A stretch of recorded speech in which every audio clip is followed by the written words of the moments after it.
क्या क्या कर रहा है यार, क्या कर रहा है? इस बार ऐसे ही बच्चों के लिए वीडियो लाने में देर हो गई। जल्दी सेटअप लगाया, आता हूँ।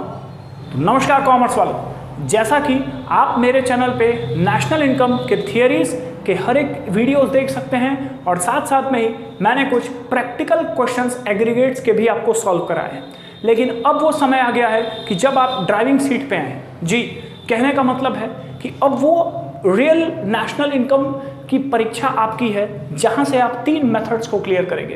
तो number 1 is value added method, number 2 is income method और तीसरा है हमारा एक्सपेंडिचर मेथड। और जी हाँ, ये वीडियो आपका बेस्ड है एक्सपेंडिचर मेथड पे। इंट्रोडक्शन छूटा है क्या? So guys, if you luckily don't know me, this is Vaibhav Tripathi. You all are watching Azad Classes. Don't skip the video. मेरा आपसे ये वायदा है कि आपको एक्सपेंडिचर मेथड इसी वीडियो में पूरा समझ में आएगा। Till then, take your copy. Here I come.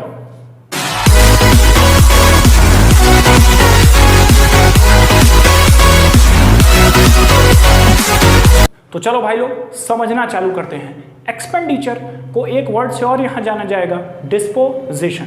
तो एक्सपेंडिचर या डिस्पोजिशन का मतलब कि आप जो भी फाइनल गुड्स एंड सर्विसेज पे अपना एक्सपेंडिचर करते हैं, यही तो मतलब है। अगर आपने एक्सपेंडिचर किया या डिस्पोजिशन किया किसी भी फाइनल गुड्स पे, क्योंकि इंटरमीडिएट गुड्स नेशनल इनकम का पार्ट नहीं होता है भाई, ये तो क्लियर होगा। तो अगर फाइनल गुड्स पे आपने किसी भी तरह का एक्सपेंडिचर, फाइनल एक्सपेंडिचर मेड किया है तो इट इज एक्सपेंडिचर, ठीक है। और ये एक्सपेंडिचर मेथड से आपको जीडीपी एट एमपी की वैल्यू जनरेट होगी। अब ये जीडीपी एट एमपी की ही वैल्यू क्यों जनरेट होगी? अगर डेफिनेशन की मैं एक बार आपसे बात करूं तो GDP is the total final value of all goods and services which is produced in a year in a country, है कि नहीं यार? जीडीपी का मतलब कि किसी भी कंट्री की डोमेस्टिक टेरिटरी के अंदर जो भी ग्रॉस नेचर का प्रोडक्शन होता है, उसी की फाइनल वैल्यू को या कहीं ना कहीं उसी की मॉनेटरी वैल्यू को हम जीडीपी एट एमपी कहते हैं। और यही फाइनल वैल्यू जो जीडीपी में आप पढ़ते हो, यही फाइनल वैल्यू आपका फाइनल एक्सपेंडिचर जो हम मेड करते हैं उसी के द्वारा बनता है। So this is the concept behind that expenditure method से हमें जीडीपी एट एनटी जी क्या है यार, मतलब पढ़ाना छूट गया कुछ दिन तो क्या लय बिगड़ जाएगी? नहीं, इसे जीडीपी एट एमपी के नाम से जानेंगे। तो एक्सपेंडिचर मेथड्स के अंदर 4 मेन हेड्स हैं। ये 4 मेन हेड्स को आपको आज मैं याद करा दूंगा। First is private final consumption expenditure, दूसरा भैया है हमारी सरकार, गवर्नमेंट फाइनल कंजम्पशन एक्सपेंडिचर, तीसरा थोड़ा सा टेढ़ा है, ठीक है। वो होता है ना, कुछ लोगों को अंदाजा नहीं होता है, चाय बनाते हैं पहली बार तो गलत होता ही है। तो वही तुम्हारे साथ होगा भाई, ये तो निपटा लोगे, लेकिन क्वेश्चन में ये हेडिंग गलती जरूर कराएगी। But I am here and I will solve your each and every doubt. और लास्ट हेडिंग जो है हमारा नेट एक्सपोर्ट है। मतलब अगर आप private final consumption expenditure, government final consumption expenditure, gross domestic capital formation और नेट एक्सपोर्ट, इन चारों के वैल्यू को अगर आप ऐड करोगे तो आपको जीडीपी एट एमपी की वैल्यू मिलेगी।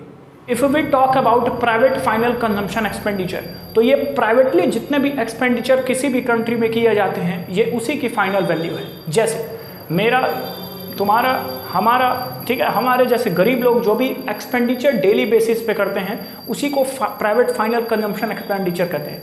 अब यार तुम निश्चित रूप से अपनी बगल की दुकान से बिस्किट खरीद के लाते होगे, ब्रेड खरीद के लाते होगे, मतलब कुछ ना कुछ बर्गर, पिज्जा एंड दीज और stuffs you need to make your day. तो ये जो अभी आप खाते हैं, इस पर जो भी आप फाइनल एक्सपेंडिचर करते हैं, ये इंडिविजुअल का या प्राइवेट किसी पर्सन का एक्सपेंडिचर होता है। अब यार आप मैक्रो इकोनॉमिक्स पढ़ रहे हो, सोच थोड़ा सा बढ़ाओ। अब यहाँ सिर्फ और सिर्फ तुम्हारे ही जैसे, हमारे ही जैसे लोग दुनिया में नहीं रह रहे हैं। दुनिया में या इंडिया जैसी कंट्री में बहुत सारे लोग रहते हैं जो डेली बेसिस पे बहुत भारी भरकम एक्सपेंडिचर करते हैं। उन सबके एक्सपेंडिचर को अगर हम ऐड करें तो वो प्राइवेट फाइनल कंजम्पशन एक्सपेंडिचर का हिस्सा होगा।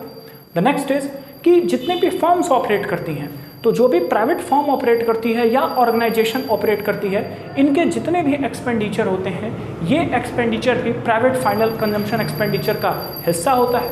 The third one is that here comes, firms में ही 2 चीज़ें हैं। अगर फर्म किसी कंट्री में ही एक्सपेंडिचर कर रही है तो वो भी काउंट होगा।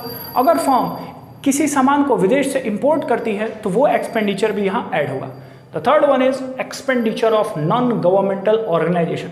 अकाउंट्स में एक सड़ा सा चैप्टर पढ़ते होगे, एनपीओ, पता नहीं यार मेरे को तो बड़ा बकवास लगता है वो। तो एनपीओ एक चैप्टर है, उसमें भी जितनी एनजीओज वर्क करती हैं, अगर वो मान लीजिए कि आपको फिजिकली डिसेबल्ड चिल्ड्रन को कुछ व्हील चेयर वगैरह डिस्ट्रीब्यूट करती हैं, तो उन बच्चों को वो चीज़ें फ्री में मिल रही हैं या उन लोगों को मिल रही है। But NGO has made a final expenditure on the purchase of wheel chair, तो अगर परचेज की करेगी तो एक्सपेंडिचर यहाँ पे काउंट होगा।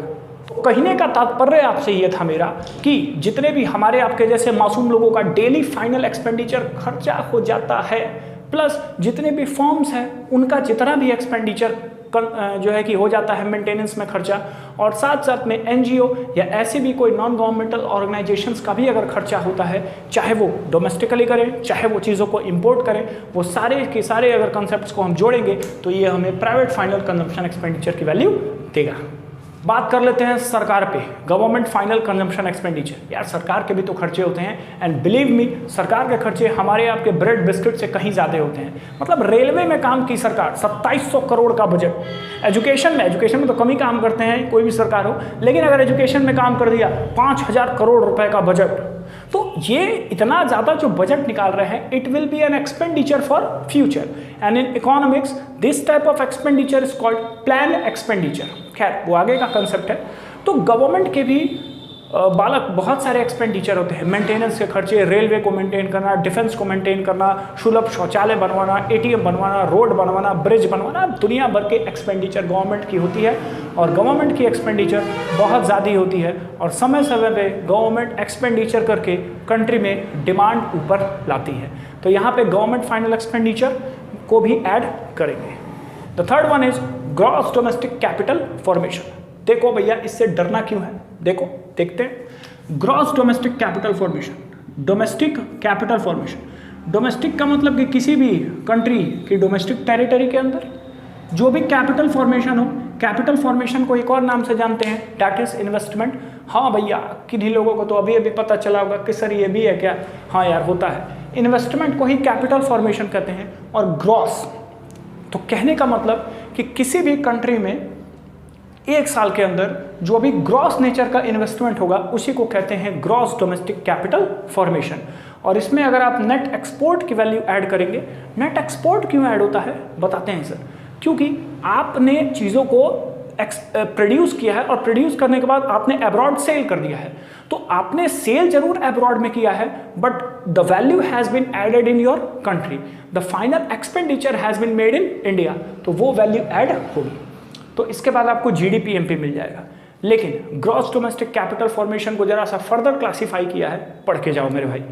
जीडीसीएफ is divided into two part, gross domestic fixed capital formation plus change in stock।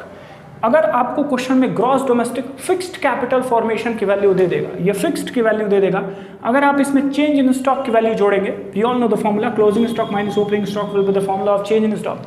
तो चेंज इन स्टॉक अगर आप ऐड कर देंगे तो ये आपको ग्रॉस डोमेस्टिक कैपिटल फॉर्मेशन की ही वैल्यू आ जाएगी।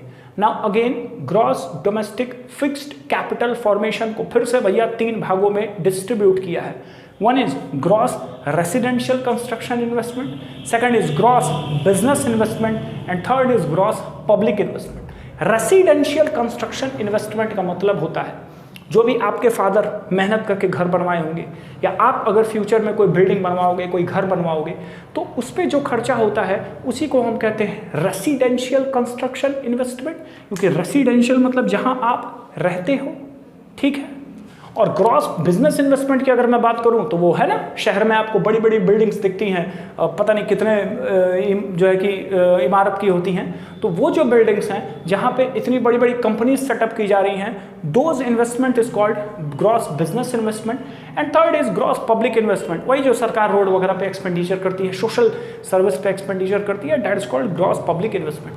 क्वेश्चन में कभी कभी ये आइटम्स अलग दिए होंगे, इनको ऐड कर लोगे अगर तीनों को तो gross domestic fixed capital formation की वैल्यू आएगी। और हाँ भाई, gross domestic fixed capital formation में अगर आप स्टॉक की वैल्यू को ऐड कर दोगे, ग्रॉस डोमेस्टिक कैपिटल फॉर्मेशन की वैल्यू खुद ब खुद निकल जाएगी। जादू था ना। अब इतने सरल से तुम्हें क्वेश्चन नहीं छोड़ेगा, एक और तरीके से तुम्हें ट्विस्ट करा सकता है।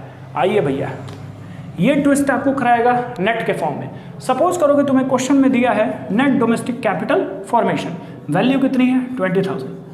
नेट डोमेस्टिक कैपिटल फॉर्मेशन की वैल्यू है 20,000, ठीक है, और तुम्हें फॉर्मूले बनाने के लिए ग्रॉस डोमेस्टिक कैपिटल फॉर्मेशन की वैल्यू चाहिए ही चाहिए।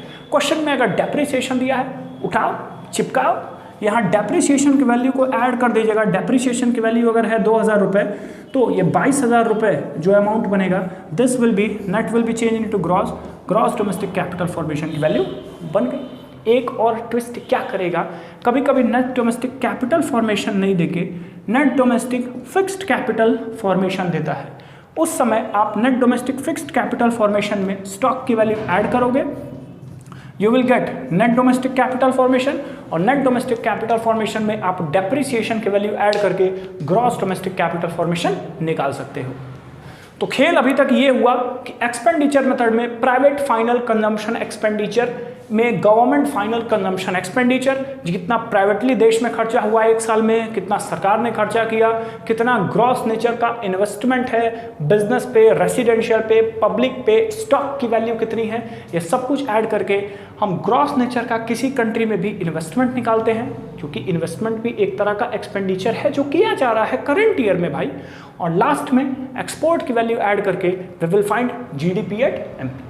अब तो बहुत सरल हो गया है कि नहीं, सरल कर दिया मैं, है ना। तो अब ये जब जीडीपी एट एमपी की वैल्यू मिल गई, मतलब ऐसा लग रहा है ना कि रामायण में अब प्रभु श्री राम को हनुमान जी मिल गए, और अगर हनुमान जी मिल गए तो इसके बाद तो सारा का सारा लीला उन्हीं का था, आप देखे होंगे। तो यहाँ पे आपको जीडीपी एमपी मिल गया, जस्ट लाइक बजरंग बली। आपसे जो भी पूछता है, whatever they will ask, you can calculate easily. Suppose they are asking you NDP at market price, then simply you have to deduct the value of depreciation to found NDP at MP।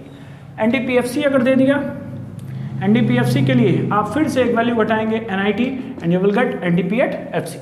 और NDPFC को ही domestic income कहते हैं भाई, theoretical portion में पढ़ाया है, description में link है, देखना ज़रूर। और अगर आपसे यहीं पे नेशनल इनकम कहता है NNP at FC, सिंपल सी बात है, वेरी गुड। अगर आपका कंसेप्ट तेज है तो आप ऐड करेंगे NFIA and you will calculate the value of NNP और FC which is also called national income.